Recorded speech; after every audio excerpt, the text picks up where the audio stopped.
బాలరవి హత్య జరిగిన మీరు అక్కడ సంఘటన చిత్తూరులో ఉన్నాం ఆ రోజు ఏంటంటే సీనియర్ లీడర్స్ అందరినీ ఇతర జిల్లాలకు ఇన్ఛార్జీలకు పెట్టారు. ఆ రోజు అంత ఫ్లేరప్ కావడానికి కూడా కారణం ఏంటంటే అన్ని జిల్లాల్లో మీటింగులు జరుగుతున్నాయి. ఇక్కడికి శోభానాగిరెడ్డి గారు వచ్చారు, నేను చిత్తూరు జిల్లా ఇన్ఛార్జిగా వెళ్ళాను. సో నాగం జనార్దన్ రెడ్డి గారు వరంగల్ జిల్లా ఇన్ఛార్జిగా వెళ్ళారు. ఇట్లా ఒక్కొక్కరం వెళ్ళాం. సో మా ఆ మీటింగ్లో ఉండగానే ఈ సమాచారం వచ్చింది. అంటే మీరు అధ్యక్షంగా ఉన్నప్పుడు అంటే మీకు అప్పటికే కొద్దిగా పరిటాల రవీంద్ర గారితో కొద్దిగా భేదాభిప్రాయాలు వచ్చాయి. అంటే ఏదైనా ఒక సంఘర్షణలో గొడవ పడ్డం కానీ ఏదైనా మీకు వార్నింగ్లు ఇవ్వడం కానీ ఏదన్నా లేదు. అట్లాంటి పరిస్థితి అంటే పొలిటికల్ ఇష్యూస్ మీదనే నడిచింది తప్ప పర్సనల్గా ఎప్పుడు కూడా మాట్లాడుకునే వాతావరణం చెడిపోలేదు, లేకపోతే ఫోన్లో మాట్లాడుకునే వాతావరణం చెడిపోలేదు. పొలిటికల్ ఇష్యూస్ మీద దృక్పథం మాత్రం భిన్నంగా పోయేటువంటి పరిస్థితి వచ్చింది. దానికి రకరకాల కారణాలు కావచ్చు. ఆ రోజు ఉన్నటువంటి ఈ రోజు కూర్చుని ఆ రోజుని జడ్జ్ చేయడం కరెక్ట్ కాదు. ఆ రోజున్న పరిస్థితుల్లో జిల్లాలో ఉన్న ఎమ్మెల్యేలు అందరూ ఒక లైన్ తీసుకున్నటువంటి పరిస్థితి. ఆయన గుత్తా వెంకటనాయుడు గారు ఇట్లా ఐ థింక్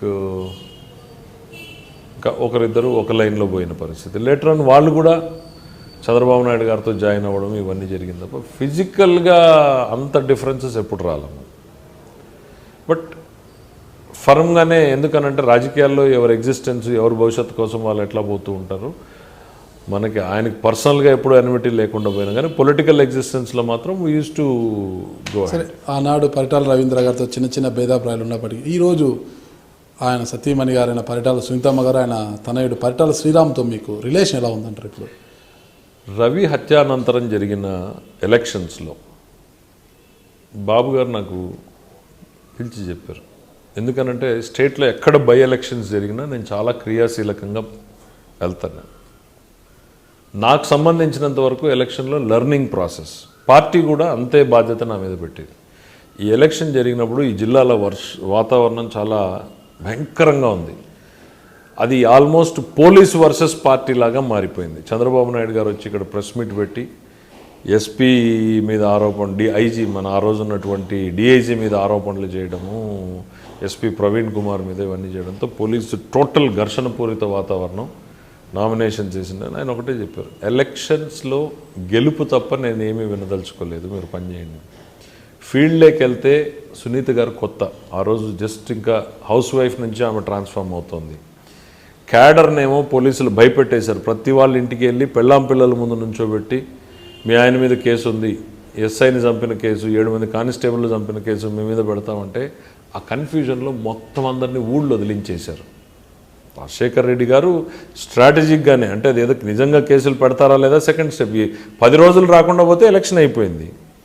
సో ఒక భయానక వాతావరణాన్ని సృష్టించారు. కూర్చుంటే మేము వాళ్ళ కృష్ణదేవరాయ కన్స్ట్రక్షన్స్ అని వాళ్ళ ఈ ఆఫీస్ ఉండేది రవి వాళ్ళకి సంబంధించింది పెనుగొండలో.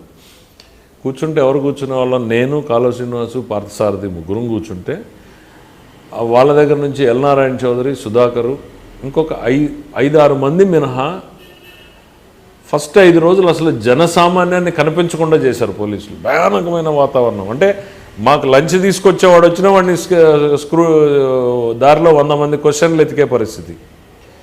సో ఈ అట్మాస్ఫియర్లో చంద్రబాబు నాయుడు గారు ఒకటే చెప్పారు, నాకు ఎలక్షన్లో మీరు ఏం చేస్తారో తెలియదు, గెలుపు తప్ప వేరేది వినదు.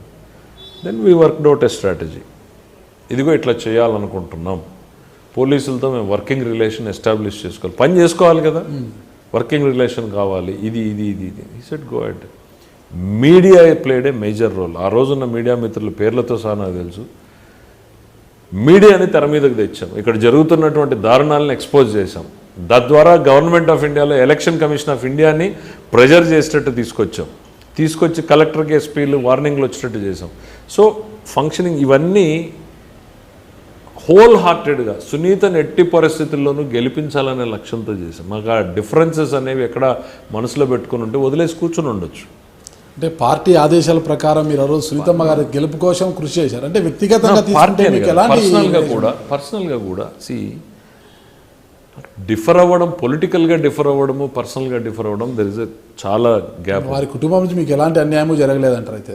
సో పొలిటికల్గా జరుగుతుండే నేను అనేది పాలిటిక్స్ ఈజ్ వన్ అప్ మ్యాన్షిప్ ఎప్పుడు కూడా అవి నడుస్తూనే ఉంటాయి, వ్యూహాలు ప్రతి వ్యూహాలు ఎత్తుగడలు అవి సహజంగా నడుస్తాయి.